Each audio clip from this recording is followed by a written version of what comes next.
Hai teman-teman, gimana kabarnya? Semoga semuanya tetap selalu sehat, amin. Seperti biasa kita akan kembali membahas alur cerita film.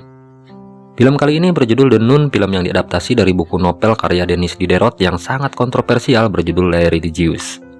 Film yang berlatar belakang abad pertengahan ini menggambarkan suasana biara Katolik sebelum era perubahan rekonsili Vatikan II di Roma. Dibintangi oleh aktris cantik asal Prancis Anna Karenina dan didukung oleh aktor dan aktris kawakan seperti Liselott Pulver, Micheline Friesli, dan Francis Berger. Film ini sangat menarik untuk kita bahas karena menggelitik rasa penasaran kita tentang bagaimana kehidupan biara di saat Kristen Katolik pengaruhnya masih begitu dominan di Eropa. Daripada bikin penasaran, mari kita langsung ke alur ceritanya guys.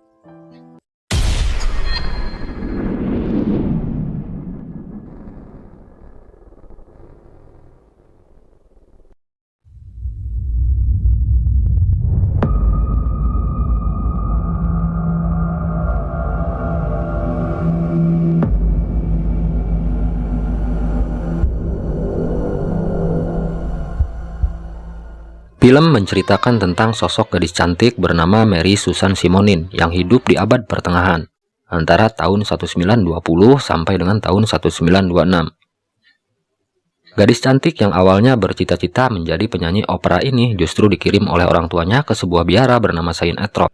Orang tuanya terpaksa mengirim Mary Susan ke biara karena kondisi ekonomi keluarga yang sedang terpuruk. Sang ayah sudah tak mampu membiayai anaknya yang bercita-cita ingin masuk di sekolah seni ternama di Prancis. Remettez-vous à Dieu chasteté. Mon enfant, remettez-vous et écoutez-moi.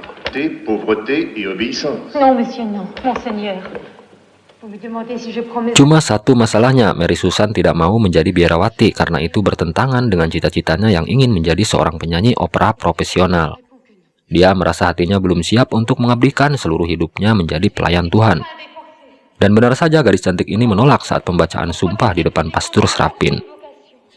Dengan lantang, Mary Susan berkata jujur kalau dia belum siap mengabdikan seluruh hidupnya untuk melayani Tuhan. Dia merasa tidak ada panggilan yang datang dari hatinya untuk menjadi seorang biarawati. Semua ini hanya keinginan orang tuanya. Karena kejadian tersebut, biara yang seharusnya bisa menjadi tempat yang indah dan menyejukkan justru menjadi ricuh saat Mary Susan berontak tidak mau menerima sumpahnya. Mary Susan pun kembali memohon ke ibunya untuk membawanya pergi dari biara Saint Etrop. Namun sang ibu kembali memperlihatkan sikap kekehnya kalau masa depan sang anak akan jauh lebih baik dengan menitipkannya di biara.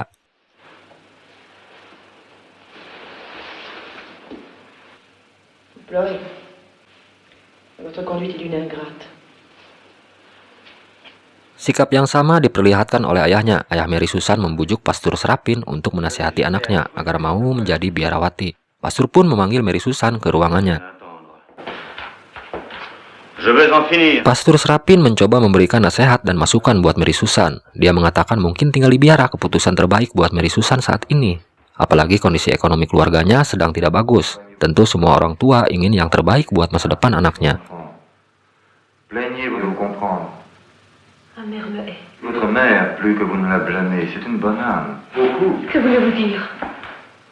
Setelah seminggu berlalu, ibunya kembali menjenguk Mary Susan ke biara. Dia ingin tahu keputusan dari anaknya. Namun sekali lagi Mary Susan kekeh dengan pendiriannya. Dia belum siap menjadi seorang biarawati.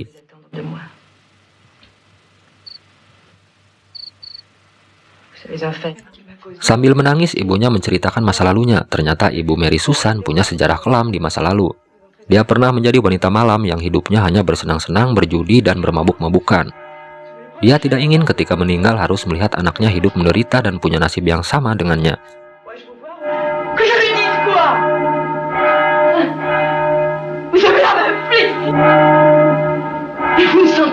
Namun kembali Mary Susan menolak bujukan ibunya. Mary Susan beralasan dia bisa mencari laki-laki mapan untuk menikahinya, tanpa harus mengorbankan kebebasannya dengan tinggal seumur hidup di biara. Itu sama saja membuatnya lebih menderita. Akhirnya ibunya tak bisa berbuat apa-apa melihat watak Mary Susan yang keras kepala mirip seperti ayahnya.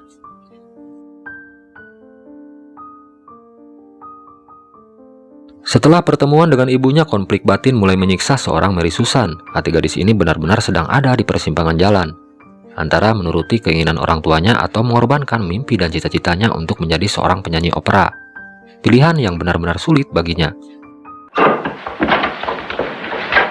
Suatu hari Mary Susan mendapat surat dari ibunya kalau sang ibu tidak akan membesuknya untuk sementara waktu. Untuk berkomunikasi dengannya, sang ibu meminta cukup berkirim surat saja. Mary Susan pun membalas surat ibunya. Dia mengatakan kalau memang ini sudah kehendak Tuhan, dia akan menuruti kemauan orang tuanya.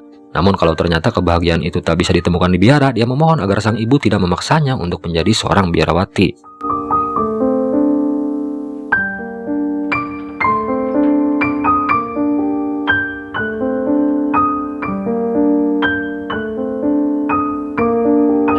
Semble si peu marquée. Je ne suis pas. J'avoue, madame, que j'ai scrupule à recevoir une jeune fille dont la... C'est vrai, ma mère.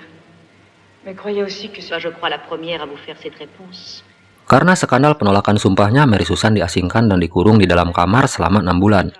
Ketua biara menganggap kasus tersebut akan membuat citra negatif bagi kesucian seorang pelayan biara. Ketua biara mengatakan menjadi seorang biarawati adalah panggilan hati, bukan karena paksaan seperti kasus Mary Susan. Karena khawatir akan merusak citra baik biara, akhirnya Kepala Biara Suster Saint Christine memanggil orang tuanya Mary Susan. Dengan tegas, Kepala Biara mengatakan tidak akan menerima calon biarawati yang tidak ada niat di hatinya untuk menerima panggilan Tuhan. Mendengar anaknya ditolak biara, Ibu Mary Susan memohon agar kasus anaknya kembali dipertimbangkan. Ibunya beralasan harusnya biara bisa menolong anaknya agar bisa menemukan cahaya kebenaran.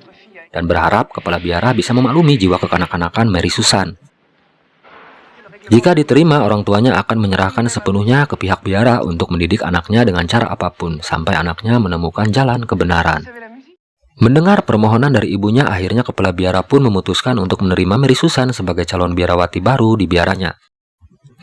Pihak biara mencoba melakukan pendekatan dengan cara lain. Suster Saint Christine menyuruh para suster pembimbing untuk mengajaknya bernyanyi dan bermain piano, agar Mary Susan bisa menyalurkan hobinya, yaitu menyanyi. Dengan cara menyelipkan lagu-lagu rohani, Kepala Biara berharap hati Mary Susan bisa menerima cinta kasih Tuhan.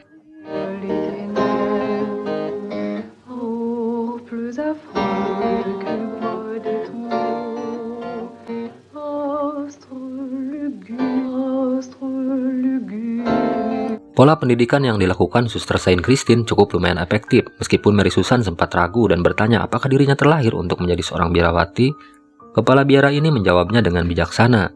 Rahmat Tuhan datang tidak terduga kepada siapapun yang dikehendakinya.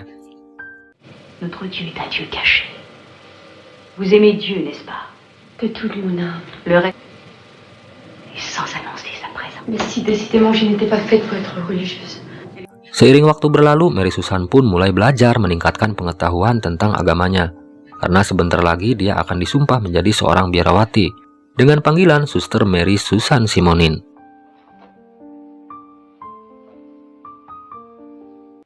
Mary Susan sangat beruntung bisa dekat dengan Kepala Biara Suster Saint Christine, sosok seorang bunda yang sangat bijaksana, mau memahaminya dan menjadi pengganti sosok ibu buatnya. Hanya Kepala Biara lah yang bisa merubah seorang Mary Susan dari seorang pemberontak menjadi sosok wanita yang mau belajar dan ingin mengenal Tuhannya. Suzanne, la main de Dieu est sur vous, vers la joie qui n'aura pas de fin, ou s'il le faut, vers notre époux divin. Suatu hari Mary Susan mencari Bunda Saint Christine di Taman Firdaus, Biara Etrop. Dia ingin mendapat pencerahan dari sosok Kepala Biara yang sudah dia anggap seperti ibunya.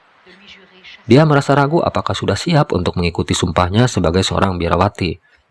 Bunda Saint Christine dengan bijaksana menasihatinya supaya Mary Susan terus memanjatkan doa agar rahmat Tuhan datang dan bisa menghilangkan semua keraguannya.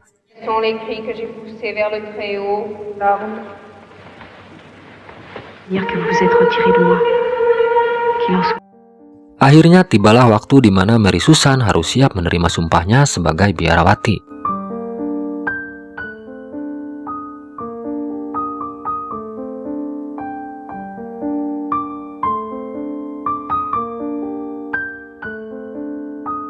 Baru juga resmi disumpah menjadi biarawati dan mulai belajar lebih dalam tentang agama, cobaan berat menguji keimanan Mary Susan.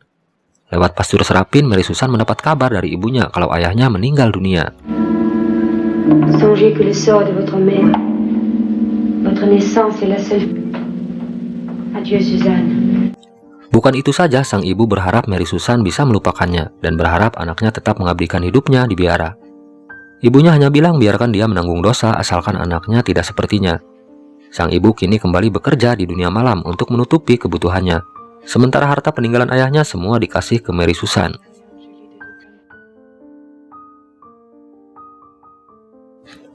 Kehidupan Mary Susan benar-benar penuh dengan cobaan. Di sisi lain, dia harus berkorban mengubur semua cita-citanya untuk menuruti semua keinginan orang tua. Di sisi lain, dia kembali harus melihat ibunya bekerja di kubangan dosa. Jalan kehidupan yang benar-benar pelik buat seorang wanita muda seperti Mary Susan. Cobaan berat bertubi-tubi datang meluluh lantahkan keimanan seorang Mary Susan. Setelah dapat kabar ayahnya meninggal dan ibunya kembali bekerja sebagai wanita malam, kini dia harus menghadapi kenyataan. Orang yang paling dekat dengannya di biara yang sudah dia anggap sebagai ibunya sedang terbaring lemah.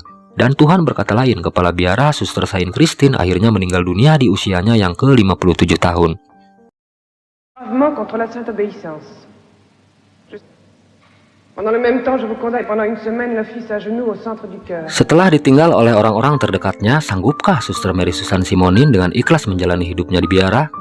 Atau ada intrik apa saja sepeninggal kepala biara Suster Saint Christine?